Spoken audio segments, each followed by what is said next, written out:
Assalamualaikum warahmatullahi wabarakatuh. Perkenalkan, nama saya Vanila Yolanda dari kelas M04. Di sini saya akan mempresentasikan mengenai tugas bioteknologi, DNA, dan RNA. Yang pertama, pengertian DNA. DNA atau asam deoksiribonukleat adalah bahan kimia organik yang mengandung informasi genetik dan instruksi untuk sintesis protein. DNA ditemukan di sebagian besar sel dari setiap organisme.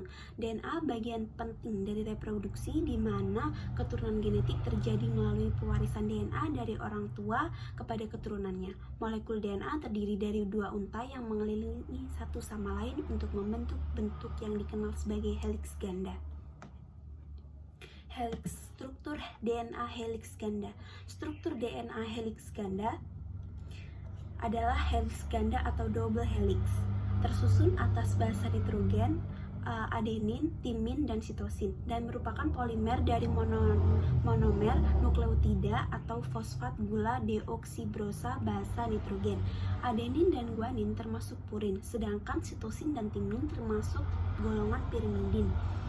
Menurut Crick and Watson, struktur DNA helix ganda tersusun atas dua utas polinukleotida yang saling terhubung oleh ikatan hidrogen yang lemah. Ikatan hidrogen tersebut terbentuk antara dua basa nitrogen, purin dan pirimidin, yang saling berpasangan. Adenin, basa purin, berpasangan dengan timin, basa pirimidin, yang terhubung dengan ikatan rangkap dua. Sementara guanin, basa purin, berpasangan dengan sitosin atau basa pirimidin, yang terhubung dengan ikatan rangkap tiga. Nah, berikut ini struktur molekul dari adenin dan guanin, serta timin dan sitosin. Kemudian, nukleotida. Nukleotida adalah senyawa organik yang terdiri dari sebuah nukleosida dan sebuah gugus fosfat. Ia berperan sebagai monomer yang menyusun polimer berupa asam nukleat, yaitu asam deoksiribonukleat atau DNA dan asam ribonukleat atau RNA. Keduanya adalah biomolekul penting yang menyusun makhluk hidup di bumi. Nukleotida diperoleh dari makanan dan juga disintesis di hati dari nutrien. Nukleotida tersusun dari 3 subunit, yaitu sebuah gugus basa nitrogen heterosiklik yang disebut basa nukleotida atau nukleobasa, sebuah gula pentosa berupa ribosa atau deoksiribosa, dan setidaknya satu gugus fosfat.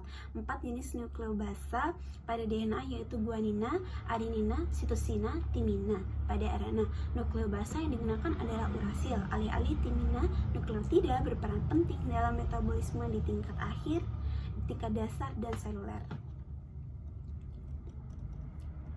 Struktur nukleotida. Susunan nukleotida dalam struktur asam nukleat. Kiri bawah, nukleotida monofosfat. Basa nitrogennya mewakili satu sisi pasangan basa, kanan atas 4. Nukleotida membentuk dua pasangan basa, yaitu timina dengan adenina, hubungkan dengan dua ikatan hidrogen, serta guanina dengan sitosina, hubungkan dengan 3 hidrogen. Satu monomer nukleotida terhubung dengan nukleotida lainnya di bagian gugus fosfat masing-masing, membentuk dua tulang punggung dari asam nukleat yang ditunjukkan di bagian kiri atas. Kemudian, sebuah nukleotida tersusun atas 3 subunit kimiawi yang berbeda. Molekul gula dengan 5 atom karbon disebut pentosa. Sebuah gugus basa nitrogen heterosiklik disebut basa nukleotida atau nukleobasa, serta paling tidak satu gugus fosfat. Gabungan pola pentosa dan nukleobasa disebut nukleosida.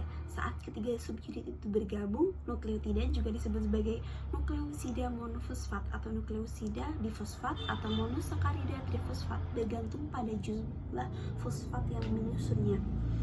Dalam asam nukleat, nukleotida mengandung basa nitrogen berupa purin yang terdiri dari adenina atau guanina, atau pirimida yang terdiri dari timina, sitosina, urasil, dan disebut sebagai ribonukleotida jika gulanya adalah ribosa atau deoksiribonukleotida.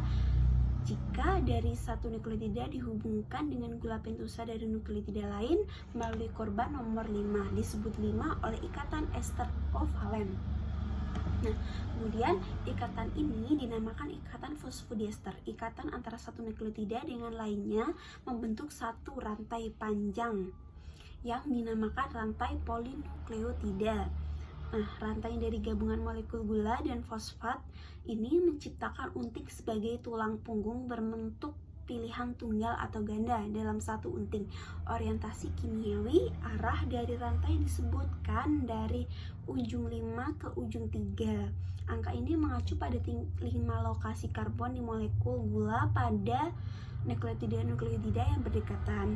Dan dalam pilihan ganda, kedua unting memiliki orientasi yang berlawanan. Satu rantai mempunyai orientasi dari 5 ke 3, sedangkan rantai lainnya mempunyai orientasi dari 3 ke 5. Hal ini memungkinkan pasangan basa saling berfisat komplementer di antara mereka.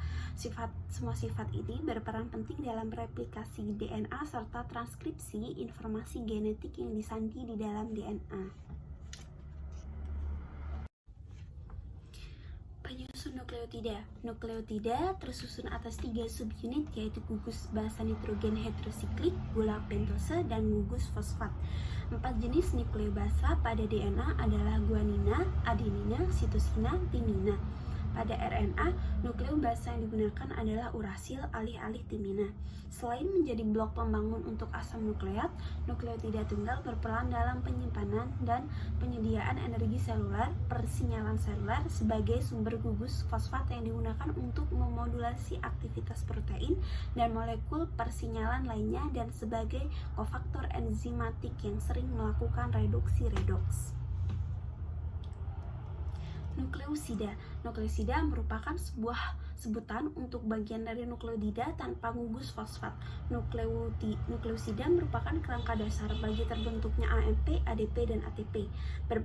Proses pembentukan ketiga senyawa pembawa energi kimia ini biasanya terjadi di mitokondria sebagai bagian dari reaksi katabolisme atau respirasi.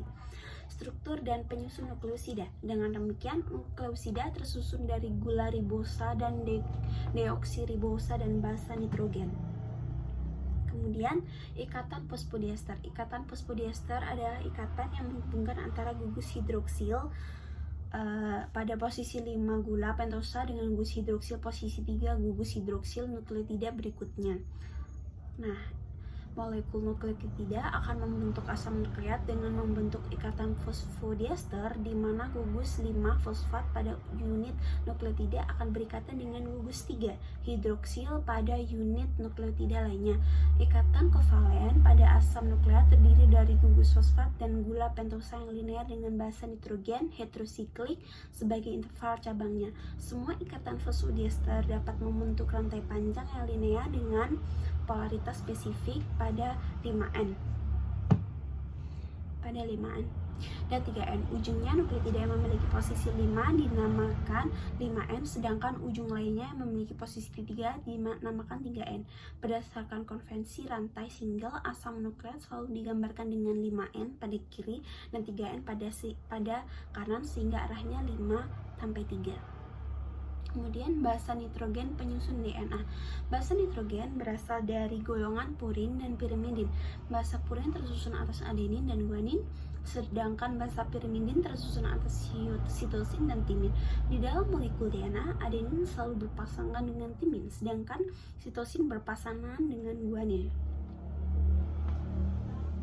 Purin adalah adonan organik aromatik heterosiklik yang terbentuk berpangkal 4 partikel nitrogen dan 2 ring nitrogen karbon, di mana ring pirimidin difusi tambah ring imidazol. Purin berasal ring pirimidin yang difusi tambah ring imidazol atau ring beranggotakan 5 tambah 2 partikel nitrogen yang tidak berdekatan.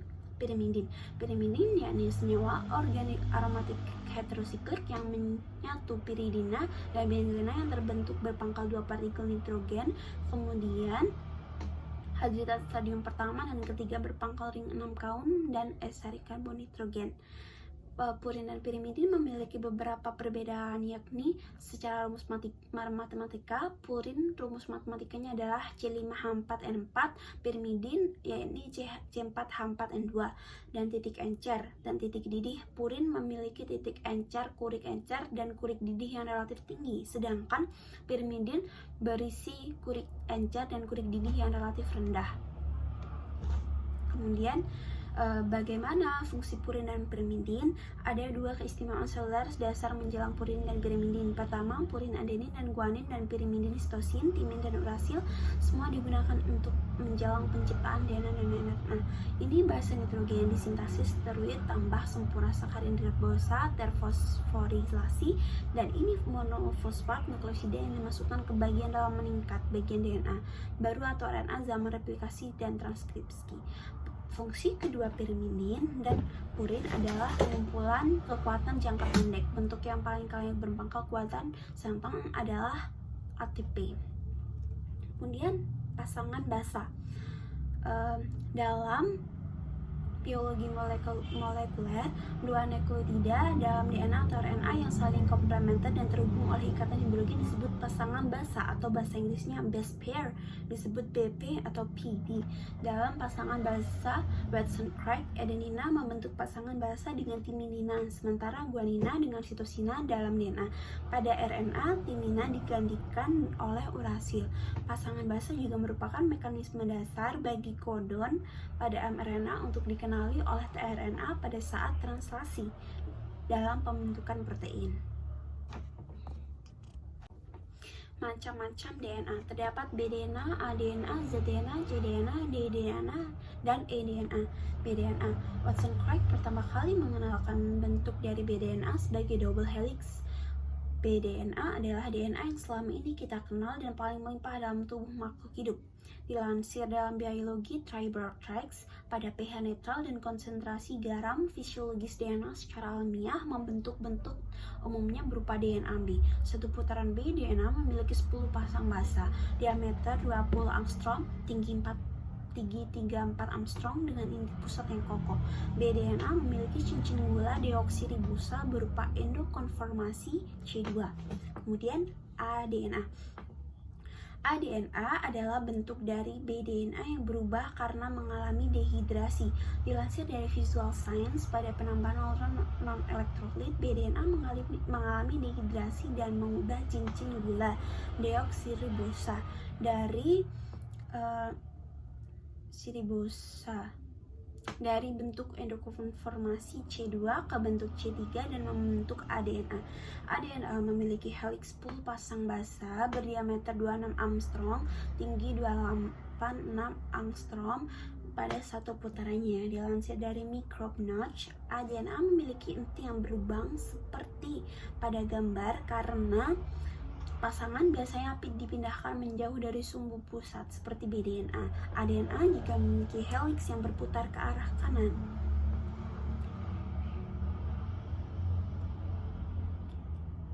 Kemudian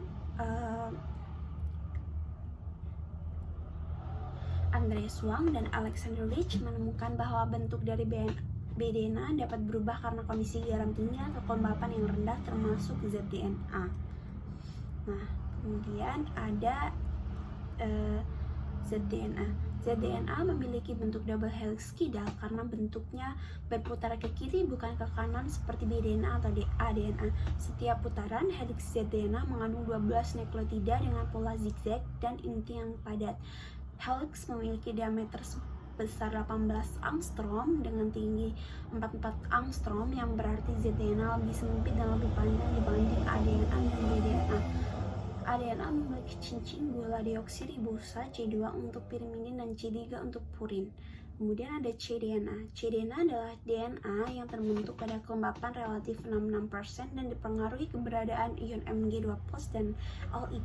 cDNA memiliki diameter yang lebih kecil dari aDNA dan bDNA, yaitu 19 angstrom dengan 33 pasang basa per putaran helix.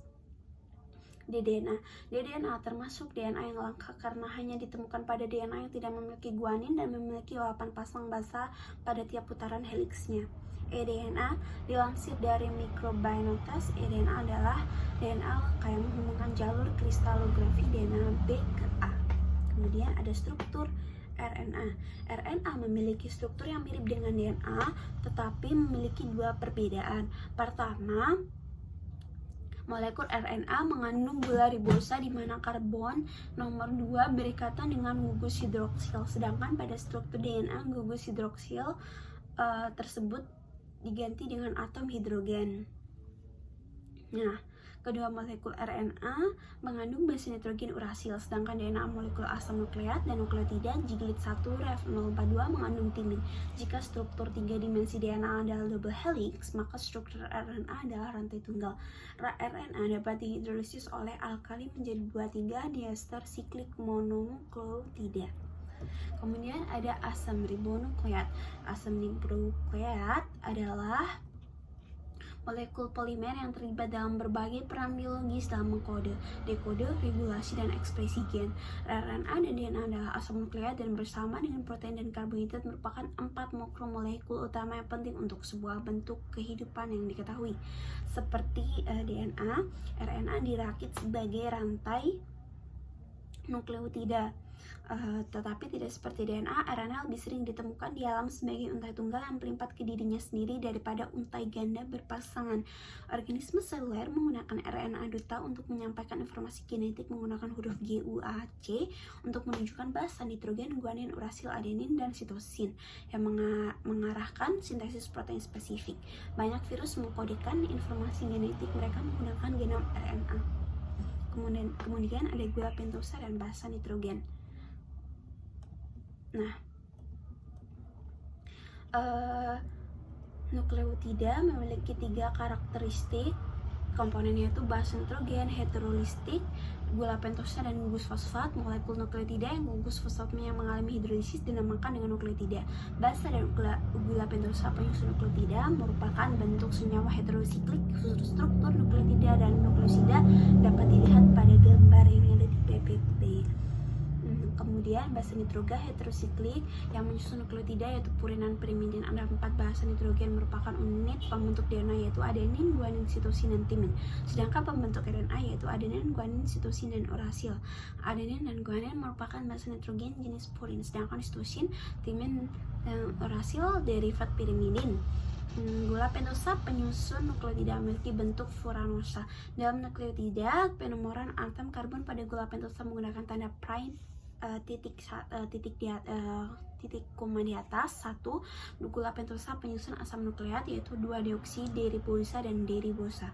Basa nitrogen heterosiklik terikat secara kovalen dengan pentosa dan ikatan N-beta glikosil. Ikatan N-beta glikosil terjadi antara karbon 1 pada pentosa dengan nitrogen nomor 1 pada pirimidin dan nitrogen nomor 9 pada purin. Gugus fosfat terikat pada korban 5' gula pentosa melalui mekanisme eksterivasi sehingga dinamakan ikatan fosfoester. Kemudian ada macam-macam RNA, yakni ada 3 mRNA, messenger RNA, RNA duta atau dRNA terdapat di dalam inti sel dan di sitoplasma. mRNA merupakan molekul antar tunggal. Fungsinya membawa informasi genetik dari DNA ke ribosom.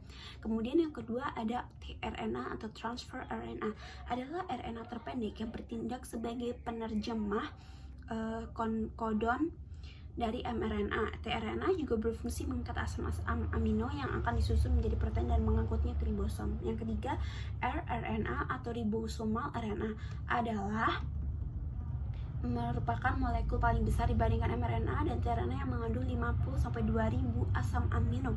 Fungsinya itu bersama-sama dengan protein. RNA ini membentuk struktur ribosom yang mengatur proses translasi. Perbedaan DNA dan RNA. Jadi yang pertama rantai polinukleotida. Yang DNA panjang double helix ganda dan berpilin, sedangkan RNA pendek tunggal dan tidak berpilin. Letak DNA letaknya inti sel, kloroplas, mitokondria, sedangkan RNA letaknya di inti sel, kloroplas, mitokondria, sitoplasma, dan ribosom. Kemudian gula pentosa, di DNA gula pentosanya deoksiribosa, di RNA yaitu ribosa.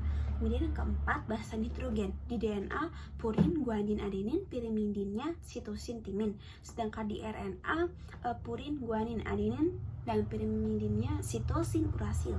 Kemudian kelima ada kadar, ini di DNA tetap tidak tergantung aktivitas sintesis protein, sedangkan RNA-nya tidak tetap tergantung aktivitas sintesis protein. Kemudian yang keenam, fungsi DNA yakni pembawa informasi genetik dan berperan dalam sistem sintesis protein, sedangkan RNA berperan dalam sintesis protein saja. Nah, Kemudian dogma sentral. Dogma sentral biologi molekuler menjelaskan mengenai proses perubahan gen dari DNA menjadi RNA dan RNA menjadi protein. Dogma ini menjelaskan bagaimana proses pembicaraan materi genetik menjadi protein yang berperan di setiap tahap metabolisme di dalam tubuh suatu organisme. Frasa ini pertama kali dicetuskan oleh Francis Crick pada tahun 1958. Dogma sentral biomolekuler terdiri dari 3 tahap besar, yaitu replikasi, transkripsi, dan translasi. Ketiga tahap ini akan dijelaskan pada materi berikut. Yang pertama, replikasi DNA. Replikasi merupakan proses duplikasi DNA menjadi DNA dengan bantuan DNA polimerase. DNA memiliki struktur antiparalel. Beberapa jenis protein dan enzim yang terlibat dalam replikasi DNA adalah helikase, single strand DNA, binding protein, primase, DNA polimase, glirase, dan gilase. Pada tahap awal, kompleks helikase primase akan membuka rantai pada DNA menjadi 2 rantai, tunggal leading strand atau leading strand. Namun DNA merupakan struktur yang awal stabil sehingga memiliki kecenderungan untuk kembali ke struktur rantai ganda. Single strand DNA binding protein berperan untuk mencegah kedua rantai tunggal yang telah terpisah kembali menyatu. Selanjutnya, DNA polimerase tidak dapat bekerja bila tidak ada daerah RNA yang dikenalinya. Daerah primer RNA ini akan dibuat oleh polimerase. Ketika polimerase telah memasang daerah primer kembali ke DNA polimerase, maka DNA polimerase akan memulai sintesis DNA baru dengan arah 5 ke 3. Karena DNA memiliki struktur antiparalel, maka rantai utama pola sintesis ganda akan berjalan dari 3 ke 5. Tidak seperti leading strand pada proses replikasi langsung dilakukan, pada lagging strand memiliki konformasi 5-3. DNA polimerase tidak dapat langsung bekerja karena akan menghasilkan struktur DNA yang diperoleh oleh DNA paralel. Oleh karena itu diperlukan fragmen Okazaki. Fragmen ini diletakkan oleh polimerase pada jarak beberapa base di depan sehingga replikasi dapat dilakukan dengan arah 5 ke 3. Hal ini akan terus berulang sehingga replikasi DNA berjalan secara tahap demi tahap. Enzim ligase berperan untuk menyambungkan fragmen Okazaki dengan hasil replikasi DNA. Fungsi utama dari replikase adalah utama untuk menghentikan sel yang tua dengan sel yang baru dan segar. Selain itu, replikasi juga berperan dalam penurunan sifat dari orang tua ke anaknya. Kemudian ada transkripsi, yaitu inisiasi, elongasi, dan terminasi. Transkripsi merupakan proses perubahan DNA menjadi RNA dengan bantuan RNA polimerase. Transkripsi terjadi dari nukleus dan hasil RNA akan dibawa menuju sitoplasma untuk tahap translasi. Perbedaan DNA dan RNA adalah keberadaan gugus basa timin pada DNA yang digantikan oleh gagas basa urasil. 3 tahapan dari transkripsi. Yang pertama, penempelan RNA polimerase pada DNA atau inisiasi.